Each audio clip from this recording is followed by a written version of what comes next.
Fishing has been an integral part of the life of coastal communities in Ireland for millennia. Since pre-Christian times, in folklore and tradition, fishing, boats, exploration and invasion, the sea has been woven into the fabric of our identity. As an island, our relationship with the sea is an integral part of our culture. The fishing industry as it exists today is still a vital element in the life of coastal communities around the country. Transformed by technology and legislation, almost unrecognisable perhaps to a prior generation whose experience of the sea began in boyhood with the salmon season, the contemporary Irish fishing industry is at a pivotal point in its existence. My name's John Kelly, or Johnny Kelly, and I'm from Ballybrack. And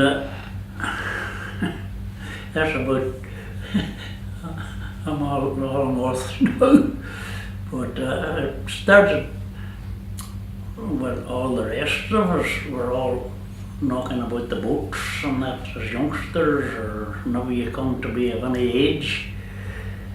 And if you got a chance from when you're about 14 or that, you used to be down helping with the salmon fishing especially. You had to carry water, bottles of water for the fishermen, which the well was over in Greencastle at that time. And then if it come to the end of the season, a lot of them used to what they call clocked. That's they wouldn't go out because there wasn't enough there for them. So you would get a pierhead jump. That's the way you carried on to the end.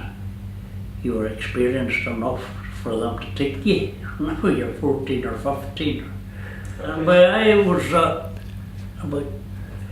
about 47, I would say. I was 12 and 45. And about a couple of years after that before you'd be 14 or running about. But you gathered birdies and you lifted corn and you hunted cattle and you anything and everything you had to do. My father was about a farming, but me and my brother were more or less, you had to do what you were told. He went to sea deep water for years too, and then he bought a boat and took her from the east coast of England over here and started off. Fished for a few years, and then I come back from sea and we used to start up. And, well, in about 70 or that, these are the years I'm not right sure about, but he bought a bigger boat then. And then a few years after that I bought a boat. It went on like that to about 85 or 86, and then I had a bad eye. One of my eyes went. Tried to fish after that, but you couldn't look into the one. You know, in them days the window had to be open, you looking into it. So it used to fill with water, that eye, so I gradually stopped it. So. And then the 70s was the time that it took off. People got better boats. Before that it was half-deckers and rowing. And you had to go to get a boat off the BIM give boats, but I never got one off them. You had to have but a kick behind you to get them at that time. So, well, it's about on it. You just carried on. Then I bought a boat and fished salmon mostly, and used to do angling and all this. Aye, them days they were mad about getting out. There was Derry and Belfast and all around them places used to come for a day's angling, and then there was an angling festival here in September. But That's all finished kind of now, so he used to be out every 2 or 3 times a week or a Sunday, and these works all had an angling club going. Nowadays with insurance and everything, you can't take people on a boat. It has to be insured, it has to certain standards. Them times you could take 9 or 10 or a dozen people with you and no trouble. Now you'd have to be covered by insurance and whatnot. So it's a different lifestyle altogether. I mean, it has progressed to what the people done then to what they're doing now. Like, you couldn't fathom it. I mean, you can leave down there now with radar and Deca and all the things, and you don't even have to open a window to look out. It's all on a screen. Them days, you had to eyeball it the whole way, which is far easier now. It used to be if there come fog or something like that, well, your fishing was over. You'd have to try to come home. Couldn't see the landmarks. But nowadays they go 100 miles farther out than we went. There used to be fish closer in.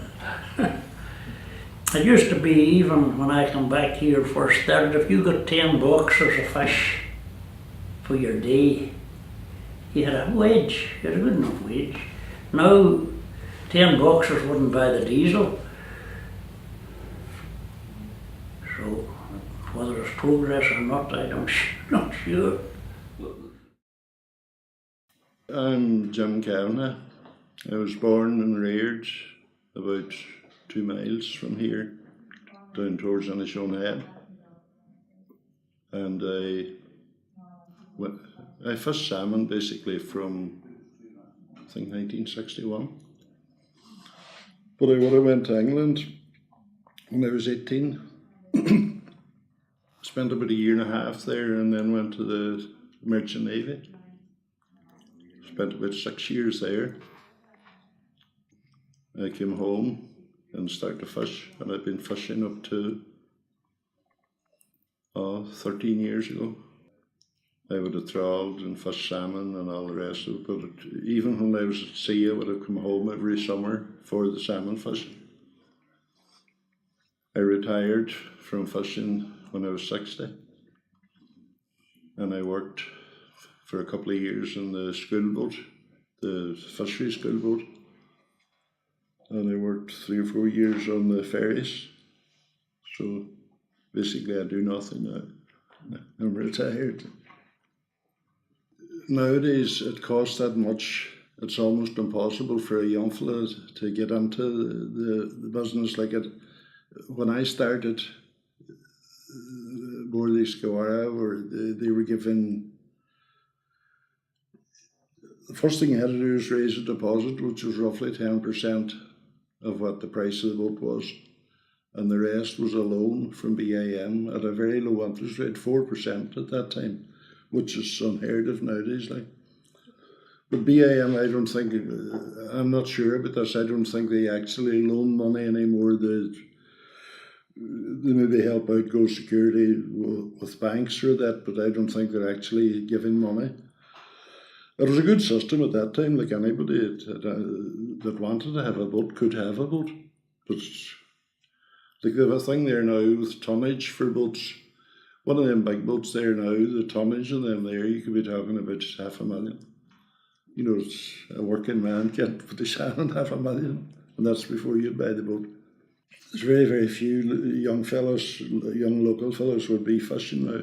Some of them are in small boats, they're fishing up the river there for oysters and that type of thing, but not the type of fishing I done, that's gone. Although I was just thinking, you were saying earlier about memories of my time fishing. On this morning, 23 years ago. There's a boat called the Carrickatine, I'm sure you've heard and read of her. He was reported missing this morning, but 6 men, 6 local men. Never a sight or sign of her saw from that age to this. So that would be the biggest event that we've ever had. The oldest man on it was 38 years of age. The youngest was probably 16, 17. They're all local fellas. 16th of September 1995. Initiatives such as fishermen's co-ops have helped individual fishermen to step up to the challenges of a fast-moving and ever-changing market in a way which would have been impossible for the small sole trader. I'm John D. O'Kane, I'm the General Manager of the Foyle Fishermen's Co-op here in Greencastle. Yeah, well, the co-op here is in existence for the last 30 years, the Foyle Fishermen's Co-op. There's been a lot of challenges over the years. As I said, it's a very resilient industry. However, I often wonder how it is so resilient, and I suppose it's down to the fact that the people of Greencastle, the fishermen that are members of our co-op, they're brought up in this way, and it's a way of life. And again, we're now faced with another challenge in Brexit, and that's massive for us because a lot of the waters that our boats fish in are so-called UK waters, if you like, and it's the same for the people in Killybegs, the boats in Killybegs. And these are major challenges that that we're having to face all the time. The pace of change in legislation has left fishermen struggling to comply with ever-evolving and more complex regulations. It's a tough game. The big thing is now that we have to go and find fish. When we find them, that used to be our job done. We could find them, we could catch them, we could bring them home.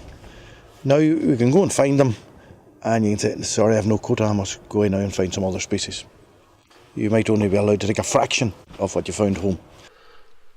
Industrialised fishing methods has meant that the place of small, family-owned operations has become increasingly uncertain and insecure. The enormous investment required to commission a new boat has seen some faced with a stark choice. My name is Jerry Gill, and I'm from the area, fished here for 45 years. I had my own boat up to 2013, and then I sold it on, and I've been born and reared here, fishing all my life. From I was at school, that's all I wanted to do was fish. I have no connections with fishing because there was none of me. There was nobody belonging to me was fishing, so I just liked the sea, and I couldn't wait to get finished school to get at it, and started when I was about 16 fishing salmon on, and went on from that. Fishing different boats here, and I bought a second-hand boat in 1978 called the Ross Inver, and I kept it for 4.5 years, and I got a new boat back then called the Paul Stephen, and I had it for about 30 years, and then I got out of it. I just had enough, because the way things was going, it wasn't getting any easier. So that's basically it. Then it came in that they started to close areas in the local grounds, and I was very restricted then, and because of the size of my boat was 56 feet long, wooden boat, and it wasn't that you could steam any place to fish whenever you couldn't fish in your own waters. And I fought with the department, I fought with BAM to try and keep the area open. The decommissioning came on the scene back around the same time. I applied for it. My boat was just too small, 2 or 3 feet onto the size, even though in tonnage it was bigger than a lot of the boats that was decommissioned, but it didn't go by tonnage, it went by length. And it was turned down. If I had got decommissioning at the start, I wouldn't have had to go through all that I went through with the code of practice, because the boat at this stage was coming up on 25, 26 years of age, and because it was a wooden boat takes a good bit of maintenance, and there was a lot of work over the years. There was a lot of work done over the years, but it was to comply with the department's rules, there was a lot of work had to be done. And it just ended up then that I had to sail the boat when the work was done. Andrew Ward, I'm originally from County Wicklow.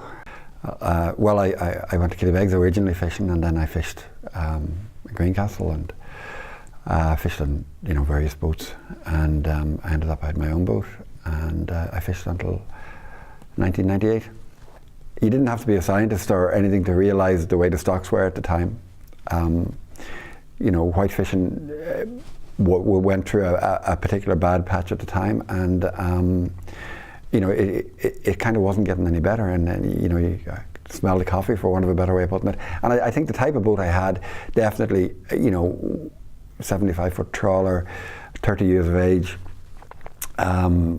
you're either going to have to invest in a newer, more modern boat with a very large loan and repayments, or you're going to have to do something different.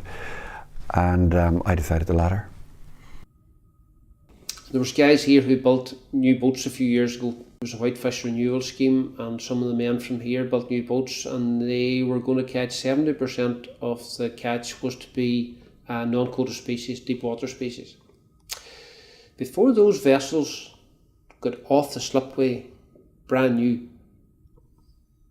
we ended up with almost zero quota for those species. And I feel that we're under a serious threat whatever time Brexit happens, because there's going to be so many fleets displaced from the UK waters, including Ireland, and they're going to be then placed into Irish waters. So I think post-Brexit we have to pull the zonal attachment card and say, look, if you recognise that the UK is entitled to its fish or its natural resources because of zonal attachment, so are we.